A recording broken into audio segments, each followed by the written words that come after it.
and welcome to Crafty Club. Today, for our video of March 2021, I'm going to be showing you how to make a Zentangle. In this video, I'm doing a piano Zentangle, but I've also done a sunflower Zentangle, which also turned out really well. So you can choose whatever object you want to make your Zentangle of. It's entirely up to you. But before we get started, please be sure to give a big thumbs up and subscribe if you aren't already. On to the video. So as you know, I'm doing a piano Zentangle, so I have all of the measurements written out, so I'm just going to now use my ruler to draw out the piano.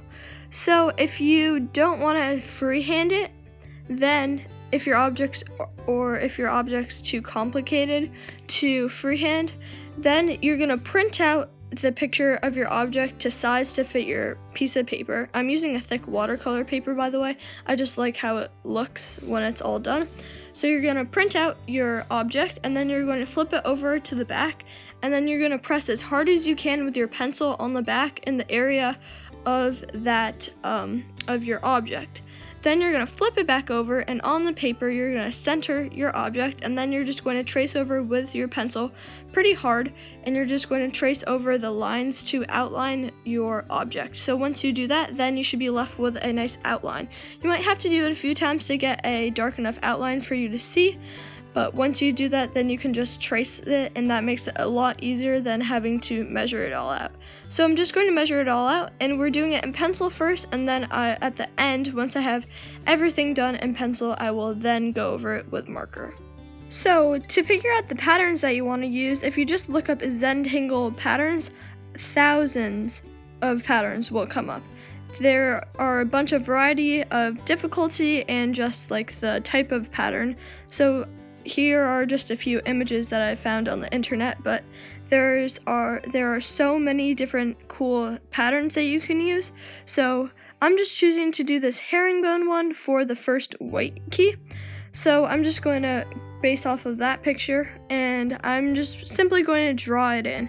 I don't want the lines to be super straight, so I'm just going to draw 2 tick marks on either side, the top and bottom. That way it's sort of straight, but I'm just going to freehand it and drag it down. So I'm going to do that, draw my few lines, and then I'm just going to draw in the herringbone, and that will leave a nice pattern there for me.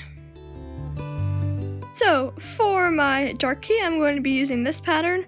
So for all of the black keys, because they're actually, like in real life, they're solid black, I'm going to be trying to use patterns that are more black than white. And then for the white keys, I'm going to try to use patterns that are more white than black. That way you can tell like what are the black keys and what are the white keys. So this one is, I really like this one, and you're just going to draw kind of random lines going in different directions, and then overlap them, have some going over others, have some going under others, and that's going to give like sort of a 3D effect. So I'm just going to sketch out all of these lines, and then once it's time to color in, then what you're going to do is outline those lines, and then you're going to color in the background black, and this is just such a cool pattern once it's all colored in. You might not love it when you draw it, but once you color it in with the black and then the contrast of the black and white, it is a really incredible pattern. I'm not going to show you every pattern, but so feel free to pause the video to look at some other patterns. So for the pattern before this, I just did half circles overlapping, but for this pattern, I'm just going to draw not perfect circles. Some will be smaller, some will be bigger and stretched out. And then what's going to happen in the end when I color it is I'm going to color the background black, and then the circles will be left white. So I did 2 other patterns before the pattern, so maybe you want to pause it right here just to look at those patterns. But now for this one, I'm doing a really simple one. It's just you do a few dots in a row, and then you do 2 squiggly lines following like the same curve. And then I'm just going to keep going up and do that. So that one's a really simple, quick pattern. If you have a lot of space that you need to fill in a pattern with, then this is a quick and easy one to do it with. But for the one before, I did some triangles in different size, different like pitches, and then I colored in some of them, more of them I colored in black than white. And then for the pattern before, it gives kind of a basket weave effect, so it just did a few 1 centimeters across the length and height of that section. And then I just did, it's sort of like a checkerboard, how some are black and then white. So you do that where you're going to draw horizontal lines and then vertical and then horizontal, and then on the next row it'll be vertical, horizontal, vertical. So that's a cool pattern too that I also really liked doing.